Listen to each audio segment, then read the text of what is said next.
وہ ہے کہ جو اسے قبر تک پہنچانے کے بعد واپس آ جاتی ہے، وہ ہے اس کی اولاد، وہ ہے اس کا دنیا میں مال، اور تیسری چیز جو اس کا عمل ہے وہ اس کے ساتھ اس کی قبر میں رہ جاتا ہے، جو اس کے ساتھ قیامت تک چلتا رہتا ہے اور ہمیشہ اس کی مدد کرنے کے لیے اس کے ساتھ ساتھ رہتا ہے۔ تو اب جو چیز انسان کے کام آنے والی ہے وہ اس کا عمل ہے، اور جو چیز عین موقع پر جہاں اس کی ضرورت ہے، جس کے لیے اس نے ساری زندگی گزاری، اپنی اولاد کے لیے ساری زندگی محنت کرتا رہا، دن رات کام کرتا رہا، جس مال دنیا کو کمانے کے لیے وہ مختلف جگہوں پر نوکری کرتا، اور وہ اولاد قبر میں اسے چھوڑ کر چلا جائے، جو چیز اسے کام آئے گی وہ اس کا عمل ہے۔ لہذا عزیزان محترم، جب انسان موت کی حقیقت کو سمجھ جائے اور اس کی تیاری کرنا شروع کرے تو اس چیز کو ذہن نشین رکھے کہ سب سے زیادہ کام آنے والی چیز اس کا عمل ہے، اس کا کردار ہے، اس کا اخلاق ہے، دوسرے مومنین اور دوسرے انسانوں کے ساتھ اس کا رویہ ہے، پروردگار کی طرف سے جو فرائض اور حقوق اس پر عائد ہوتے ہیں اس کی انجام دہی ہے۔ امیر کائنات جن کے جواب میں آپ بیٹھے ہیں، مولا امیر المؤمنین علی ابن ابی طالب علیہ الصلوۃ والسلام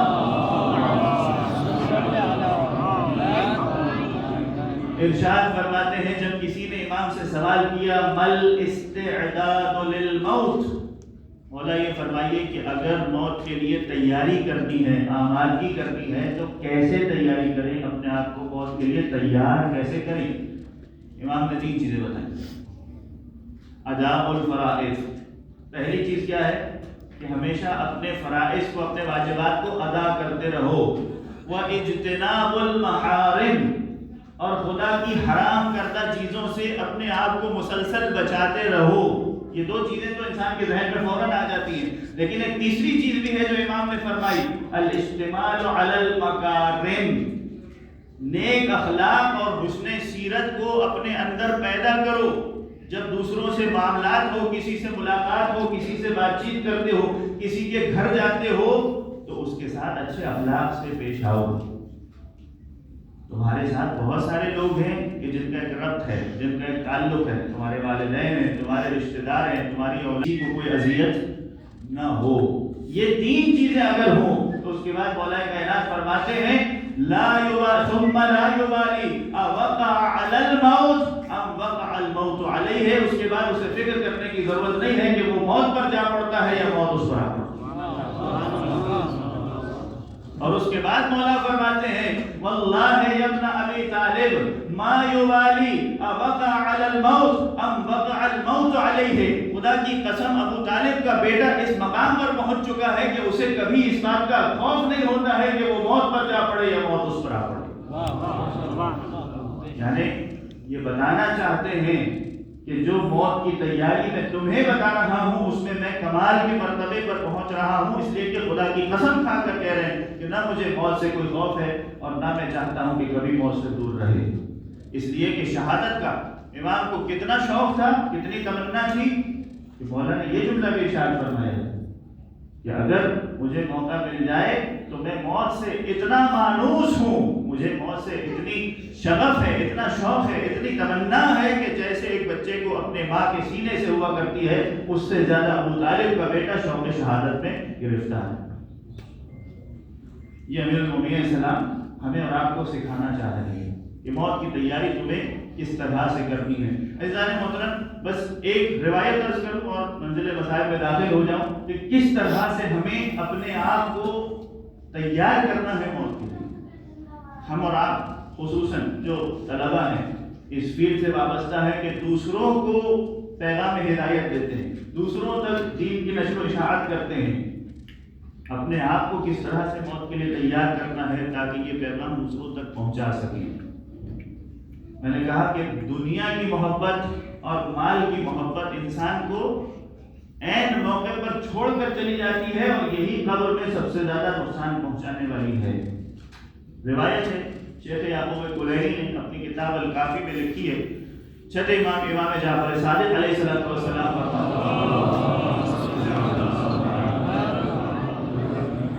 حضرت عیسیٰ علیہ السلام کا اس مقام سے گزر ہوا۔ اب یہ روایت دوسری ہے، میں دوسری روایت پیش کر رہا ہوں، عمالیہ صدوق میں ہے۔ دونوں روایتیں پڑھنا چاہ رہا تھا، وقت نہیں، دوسری روایت سن لیجیے، عمالیہ صدوق کی روایت۔ حضرت عیسیٰ علیہ السلام اپنے حواریوں کے ساتھ ایک مقام سے جا رہے ہیں، 3 حواریوں ان کے ساتھ. اب آپ سوچیے، حواری جو اصحاب سر ہوتے ہیں، جو خاص رازدار اصحاب ہوتے ہیں، وہ ان کے ساتھ ایک مقام سے گزر رہے ہیں. حضرت عیسیٰ علیہ السلام نے دیکھا کہ 3 سونے کی اینٹیں پڑی ہوئی ہیں. جیسے ہی اس پر نگاہ پڑی تو اپنے اصحاب سے مخاطب ہو کر کہا، یہ وہ چیز ہے جو لوگوں کو مروانے والی، جو لوگوں کو ہلاک کرنے والی. اب وہ اصحاب کو سمجھے کہ شاید ایک عمومی خطاب ہے، نصیحت ہے، حضرت عیسیٰ لوگوں سے بات کر رہے ہیں. کچھ دیر آگے بڑھے تو ایک شخص جو انہیں اصحاب میں سے تھا، اس نے حضرت عیسیٰ سے کہا کہ یا روح اللہ، مجھے کچھ کام پڑ گیا ہے، مجھے اجازت دیجیے، مجھے رخصت دیجیے، تو میں آپ سے جدا ہونا چاہتا ہوں، اپنا کام نپٹا کر تھوڑی دیر میں واپس آ جاؤں. حضرت عیسیٰ نے اجازت دی، وہ چلا گیا. کچھ دیر بعد باقی 2 لوگوں نے دیکھا کہ بھائی یہ تو چلا گیا، پتہ نہیں کہاں گیا، ہو سکتا ہے کہ انہیں سونے کی اینٹوں کے پیچھے گیا ہو، اس طرح تو وہ اکیلا ہی فائدہ اٹھا لے گا. ان دونوں نے بھی کوئی عذر بہانہ تراشا اور کہا کہ یا روح اللہ، ہمیں بھی کوئی کام پڑ گیا ہے، ہمیں بھی کوئی کام یاد آ گیا ہے، اجازت دیجیے، ہم بھی تھوڑی دیر کے لیے رخصت چاہتے ہیں اور واپس پلٹ کر آ جائیں گے جب کام مکمل ہو جائے. حضرت عیسیٰ نے کہا جاؤ ٹھیک ہے، کوئی مسئلہ نہیں. دونوں چلے گئے. اب یہ تینوں اصحاب جو حواریین میں سے ہیں، حضرت عیسیٰ سے جدا ہوئے چلے گئے. تینوں لوٹ کر آئے اسی مقام پر جہاں وہ 3 سونے کی اینٹیں رکھی ہوئی ہیں. اب آپس میں پلاننگ کر رہے ہیں کہ کیسے اس کو چرایا جائے، کس طرح اس سے فائدہ اٹھایا جائے. 2 نے مل کر ایک سے کہا، تیسرے سے کہا کہ جاؤ تم جا کر ہمارے لیے کھانا لے کر کے آؤ، کھانے کا بندوبست کرتے ہیں، اس کے بعد بیٹھ کر ڈیسائیڈ کریں گے، طے کریں گے کہ اسے آپس میں کیسے تقسیم کرنا. وہ شخص کھانا لینے چلا گیا. اب جب وہ کھانا لینے گیا، اب آپ سوچیں ہر انسان کی فکر کیا ہے کہ مجھے مال دنیا زیادہ سے زیادہ مل جائے.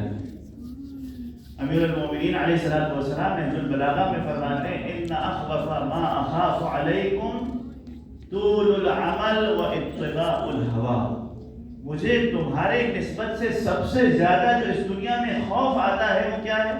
لمبی لمبی امیدیں اور اپنی خواہشات نفسانی کی اتباع کرنا. سب سے زیادہ خوف اس چیز سے. اب دیکھیے اتباع ہوا انسان کو کہاں لے جاتی ہے؟ خواہش نفس، 1 روپیہ، 1 دینار، 1 ڈالر مجھے اضافی مل جائے، کسی اور کو نہ دوں، میرا جیب بھر جائے، دوسرے بھلے خالی رہے. وہ کھانا لینے جانے والا شخص سوچتا ہے کہ کیوں نہ 3 اینٹیں مجھے حاصل ہو جائے، کھانے کے اندر زہر ملا دیں کہ جب میں لے جاؤں گا کھانے کے لیے ان کے سامنے پیش کر دوں گا، مجھے بھوک نہیں ہے، تم کھا لو، وہ مر جائیں گے، 3 اینٹیں میرے سامنے آ جائیں. یہ سوچ کر زہر میں کھانا ملایا، کھانا لے کر چلا. ادھر وہ جو 2 اس کے باقی ساتھی موجود ہیں، انہوں نے آپس میں پلاننگ کر لی، آپس میں منصوبہ تیار کیے کہ اب جو یہ کھانا لے کر واپس پلٹ کر آئے گا، دونوں مل کر اس پر حملہ کریں گے، اس کو قتل کر دیں گے اور ہم دونوں مل کر ان 3 اینٹوں کو آپس میں بانٹ لیں گے. وہ کھانا لے کر آیا، ان دونوں نے اس پر حملہ کیا، وہ تیسرا شخص مر گیا. اب بیٹھ کر کھانا کھانا چاہتے ہیں کہ کھانا کھا کے فارغ ہوں گے، اس کے بعد اس اینٹوں کو آپس میں تقسیم کر لیں گے. جب کھانا کھایا اس میں زہر ملا ہوا تھا، اس زہر کے اثر سے یہ دونوں بھی ہلاک ہو گئے. حضرت عیسیٰ علیہ السلام پلٹ کر واپس اسی راستے پر آئے، دیکھا یہ تینوں مرے ہوئے پڑے ہیں، ہلاک ہو چکے ہیں. اس نے پروردگار سے ان تینوں کو زندہ کیا اور کہا دیکھو میں نے تمہیں پہلے ہی خبر دی تھی کہ یہ وہ چیز ہے جو تم لوگوں کو ہلاک کرنے والی ہے.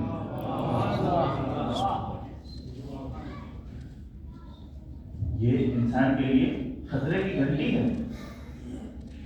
ہمیں ان روایات کے ذریعے سے، ان واقعات کے ذریعے سے پہلے سمجھا دیا گیا ہے کہ تمہیں کس چیز سے خطرہ ہے، اپنے آپ کو کس چیز سے بچانا ہے، اور وہ کون سی چیزیں ہیں کہ جس کے پیچھے تمہیں چلنا ہے، جس چیز کو اپنے ہاتھ میں تھام کر رکھنا ہے، اسے کسی طرح اپنے ہاتھ سے جانے نہیں دینا. بس ایک اور اہم چیز دنیا کی محبت یا اتباع ہوا، یہ انسان کو نقصان پہنچانے والی ہے.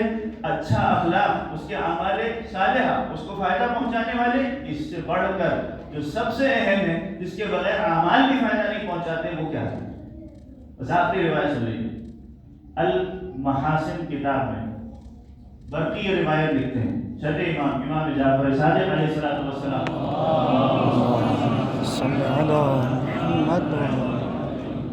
ان کے سامنے ان کے اصحاب بیٹھے ہوئے ہیں. بہت سارے اصحاب ہیں، معلّہ بن خنیس اور بھی بہت سارے اصحاب ہیں. ایک راوی ہے جس کا نام ہے عقبہ بن خالد. مولا اسے کہتے ہیں یا عقبہ، خدا کی قسم اے عقبہ، جس امر امامت اور ولایت پر تم ہو، لا يقبل اللہ العباد یوم القیامت الا انتم علیہ، وہ چیز جس پر تم ثابت قدم ہو، جس ولایت اور امامت کو تم نے اپنے سینے میں رکھا ہوا ہے، جس سے تم نے تمسک کیا ہوا ہے، اس کے بغیر اگر کوئی خدا کی بارگاہ میں قیامت کے دن اپنے اعمال لے کر کے آئے گا، پروردگار ان اعمال کو قبول نہیں کرے گا، اس کے منہ پر مار دے گا۔ اب جو یہ جملہ کہا، اب عقبہ انتظار کر رہے ہیں کہ مولا آگے کیا فرمائے۔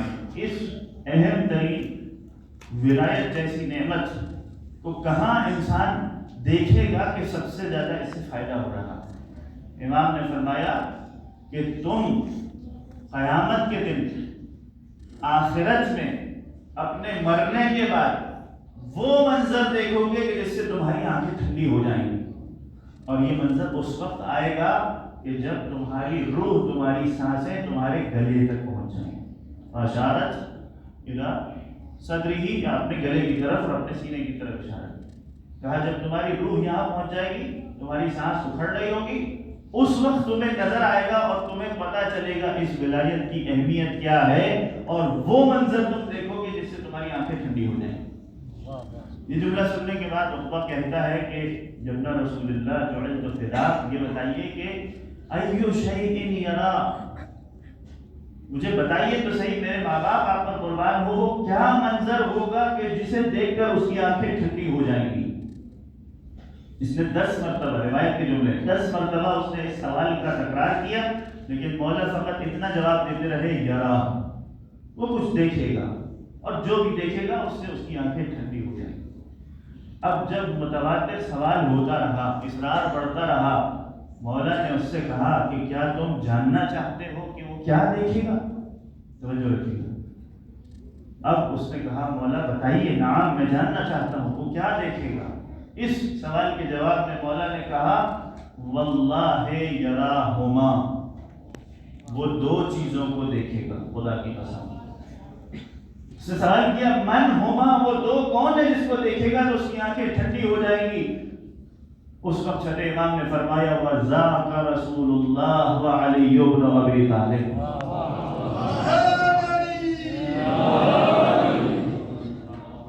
یہ 2 شخصیت ایسی ہیں کہ جسے وہ اپنی موت کے وقت دیکھے گا تو اس کی آنکھیں ٹھنڈی ہو جائیں گی۔ اور اس کے بعد عقبہ بن خالد کہتا ہے اے مولا یہ بتائیے کہ کیا وہ اس مرنے والے سے کوئی کلام بھی کر رہے ہوں گے، اس سے کوئی گفتگو کر رہے ہوں گے، اس سے کوئی بات کر رہے ہوں گے؟ اس وقت امام نے فرمایا کہ ہاں، اللہ کے رسول اس مرنے والے کے سرہانے موجود ہوں گے، اور علی مرتضیٰ اس کے پائنتی کھڑے ہوں گے۔ اللہ کے رسول ایک مرتبہ اس مرنے والے کے سر کے، اس کے سینے کے پاس جھکیں گے اور اس کے قریب آ کر اس سے کہیں گے ابشر یا ولی اللہ، اے اللہ کے دوست، اے اللہ کے ولی، تجھے بشارت ہو، تجھے خوشخبری ہو، انا رسول اللہ، میں اللہ کا وہ رسول ہوں جس کی رسالت اور نبوت پر تم دنیا میں ایمان رکھتے تھے، اور خدا کی قسم، یہ اللہ کے رسول اس مرنے والے سے فرمائیں گے خدا کی قسم جو کچھ تم دنیا میں پیچھے چھوڑ کر کے آئے ہو اس کے بارے میں گھبرانے کی ضرورت نہیں ہے، اس لیے کہ میں اللہ کا رسول ان تمام چیزوں سے بہتر ہوں کہ جو تم دنیا میں چھوڑ کر کے آئے۔ اس کے بعد مولا فرماتے ہیں کہ اللہ کے رسول پائنتی آئیں گے اور علی مرتضیٰ اس کے سرہانے آئیں گے۔ اب علی مرتضیٰ اس کے کانوں کی طرف جھکیں گے اور اس سے کہیں گے ابشر یا ولی اللہ، اے اللہ کے دوست، اے اللہ کے ولی، تجھے بشارت ہو، تجھے خوشخبری ہو، انا علی ابن ابی طالب، میں وہ علی ابن ابی طالب ہوں کہ جس کی ولایت اور امامت کو تم ساری دنیا میں اپنی زندگی میں سینے میں رکھا کرتے تھے۔ اور اس کے بعد مولا اسے وعدہ کر کے کہیں گے کہ آج وہ وقت آ گیا ہے کہ تجھے اس ولایت اور امامت کا سب سے بڑا پھل ملنے والا ہے۔ صلوات پڑھ دیجئے محمد